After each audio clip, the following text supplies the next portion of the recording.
Welcome to our YouTube channel, 𝐷𝐿 Challenge.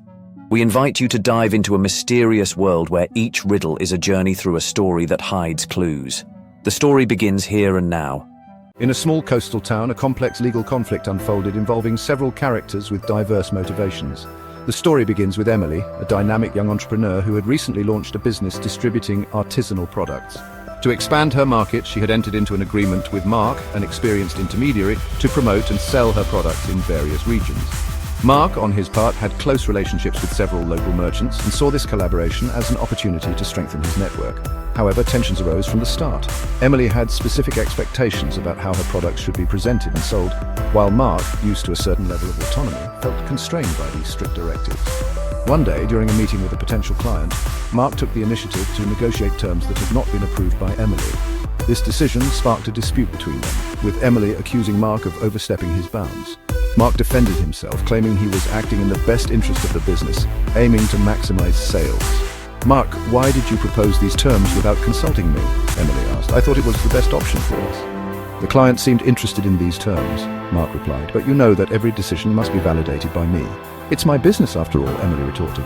Meanwhile, another character, Sophie, a lawyer specializing in commercial disputes, entered the scene. She was hired by Emily to clarify the terms of their agreement and determine if Mark had indeed overstepped his rights.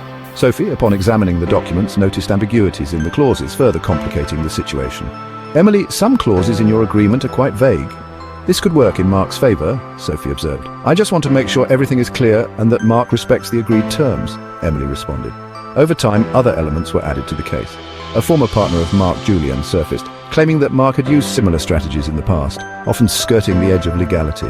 This revelation cast a shadow over Mark's reputation and strengthened Emily's resolve to seek justice.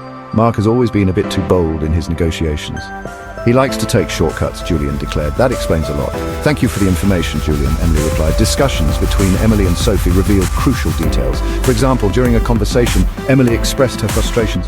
"I thought Mark would understand the importance of following my directives. After all, it's my business and my vision." Sophie, in response, emphasized the importance of clearly defining roles and responsibilities in any commercial agreement. Feeling the pressure mounting, Mark sought advice from his friend and mentor, Pierre, a seasoned businessman. Pierre reminded him of the importance of transparency and communication in any professional relationship. "Mark, you must understand that every action has consequences. If you want to maintain this collaboration, you need to respect Emily's expectations," Pierre said. As the case progressed, another element surfaced. A clause in the initial agreement stipulating specific conditions for terminating the contract. This clause, although vague, became a central point of the dispute. Emily, with Sophie's help, sought to use this clause to end their collaboration without penalties. "This clause could be our way out. If we can prove that Mark violated the terms, we could terminate the contract without fees," Sophie explained. "I want this done correctly. I don't want any additional complications," Emily responded. Tensions peaked during a mediation meeting organized to try to resolve the conflict amicably. The exchanges were heated, with each party standing firm on their positions. However, during this meeting, additional details emerged, revealing aspects of the initial agreement that had not been fully understood by either party. "It seems that misunderstandings have led to this situation. Perhaps a revision of the terms could help," the mediator suggested. "I'm willing to discuss, but I want my efforts to be recognized," Mark said. "I'm open to discussion, but things need to be clear and respected," Emily replied. Finally, after hours of discussion, a compromise was reached. Mark agreed to follow Emily's directives in the future, while Emily committed to being more flexible on certain aspects of the sales process. Sophie, as the mediator, played a crucial role in helping both parties find common ground. Dear subscribers, the central legal concept that is the thread of this story is rooted in civil law. Do you think you can determine what this thread is? The number of words composing the answer is inclusively between 2 and 5 words. Before writing your response in the comments, take the time to read the conditions for valid responses in the description section under this video. Among other things, modified responses are ignored, and remember that you only have 2 attempts.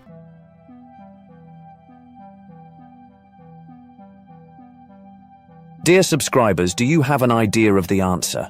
Leave your answers in the comments. Don't forget, the first to find the correct answer will win the reward at stake. Thank you for taking the time to watch this video. As soon as a winner is crowned, we will publish a special video to celebrate their triumph and reveal the solution to the riddle.